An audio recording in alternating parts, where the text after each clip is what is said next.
Indian polity and constitution. Constitution is the foundational law of a country which ordains the fundamental principle on which the government of that country is based.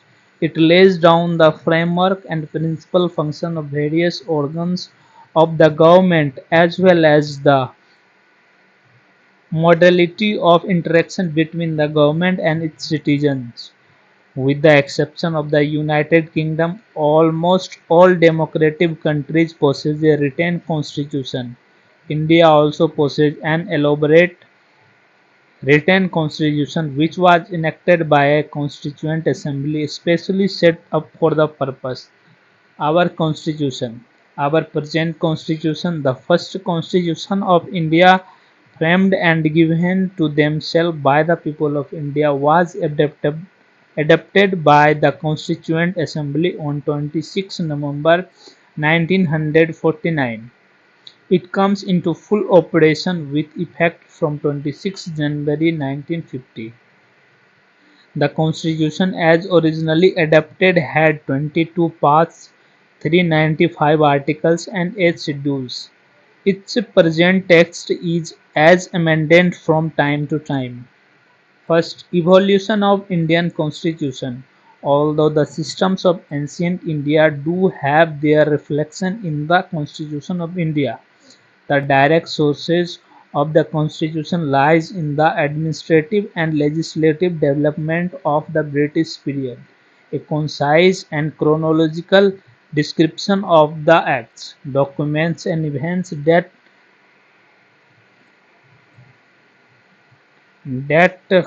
co- culminated in the framing of the world's largest written constitution is given here.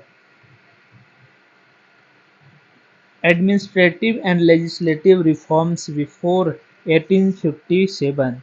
Regulating Act of 1773. This act was based on the report of a committee headed by the British Prime Minister Lord North. Governments of the East India Company was put under British parliamentary control. The Governor of Bengal was nominated as Governor General for all the three presidencies of Calcutta, Bombay and Madras. Warren Hastings was the first such Governor General. A Supreme Court was established in Calcutta. Governor General was empowered to make rules, regulations and ordinances with the consent of the Supreme Court. Letish Act, Letish India Act of 1784.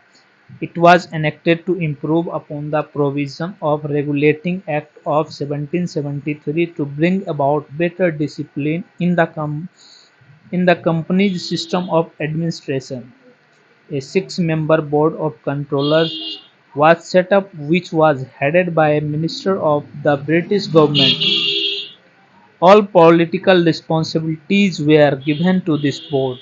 Trade and commerce related issues were under the purview of the court of directors of the company.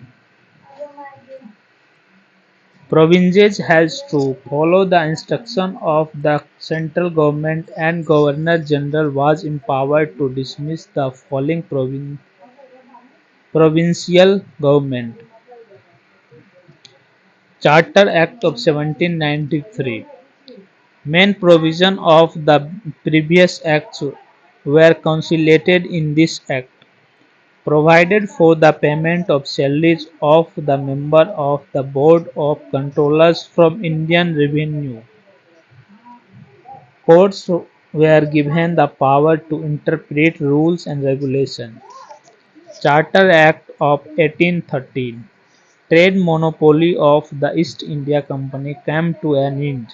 Power of the three councils of Madras, Bombay and Calcutta were enlarged. They were also subjected to greater control of the British Parliament. The Christian missionaries were allowed to spread their religion in India. Local autonomous bodies were empowered to levy taxes. Charter Act of 1833. The Governor-General and his council were given vast powers. This council could legislate for the whole of the India subjected to the approval of Board of Controllers. The council got full powers regarding revenue and a single budget for the country was prepared by the Governor-General.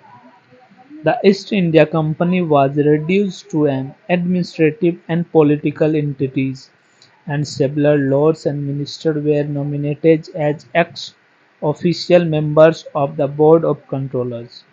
For the first time, the Governor-General government was known as the Government of India and his council as the Indian Council. Charter Act of 1853. This was the last of the Charter Act and it made important changes in the system of Indian legislation. This act followed a report of the then Governor General Dalhousie for improving the administration of the company. A separate governor for Bengal was to be appointed. Legislative and administrative functions of the council were separately identified. Recruitment of the company's employees was to be done through competitive exam.